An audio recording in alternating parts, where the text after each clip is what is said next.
Insulet just lost 43% of its value in the last 52 weeks.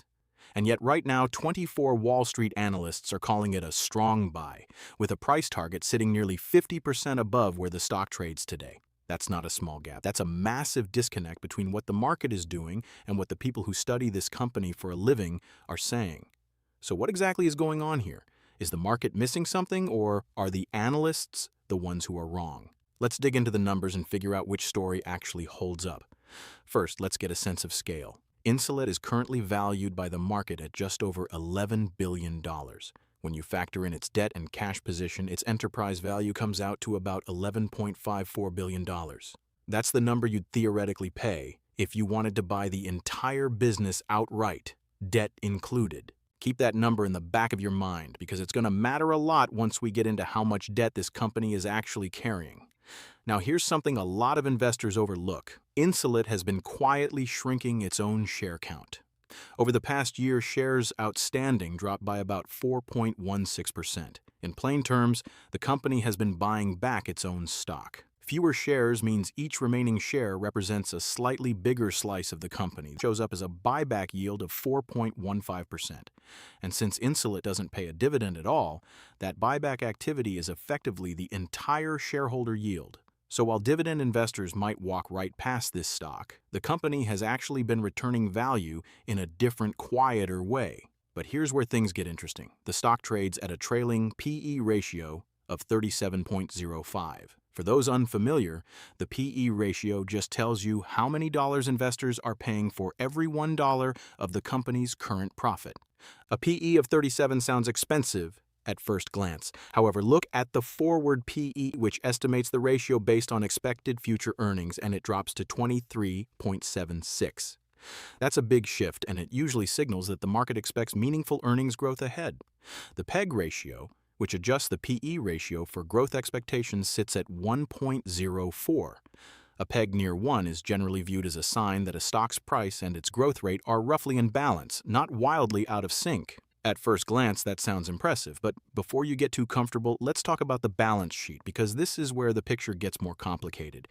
Insulet holds $480.40 million in cash, but it's carrying $1.01 billion in total debt.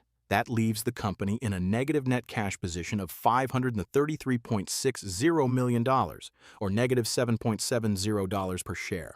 In simple terms, if you stripped away all the cash on hand, the company would still owe more than $500 million. That's not necessarily alarming on its own, but it's an important detail that the exciting growth story doesn't automatically tell you. This is where investors often get confused, because a company can look financially strong and slightly stretched at the very same time. And Insulet is a good example of that. Its current ratio, which measures whether it has enough short-term assets to cover short-term liabilities, sits at 2.49. Anything above 1 generally suggests a company can cover its near-term bills, so 2.49 is a comfortable cushion. Its debt-to-equity ratio is 0.78, and its interest coverage ratio, which shows how easily the company can pay the interest on its debt using operating profit, is 7.81. That's a fairly strong number. So yes, there's real debt on the books, but the company also appears well-equipped to service it, and that's not even the most surprising part. Look at the gross margin. 71.01%. That means for every dollar of revenue, Insulet keeps 71 cents after covering the direct cost of producing its product. That's an unusually high number, the kind you typically see in businesses with strong pricing power or a specialized product that's hard to replace. But here's the twist. By the time you get down to the actual profit margin, after operating costs, taxes, and everything else, that number falls all the way to 10.44%. So a huge portion of that impressive gross profit gets absorbed somewhere between the factory floor and the bottom line. That gap between 71% and 10% is one of the most revealing numbers in this entire report, because it tells you exactly where the real cost pressure in this business is hiding. Now let's talk about efficiency, because this is where the story shifts back towards strength. Return on equity, which measures how much profit the company generates from shareholders' money, comes in at 23%. Return on invested capital sits at 20.87%.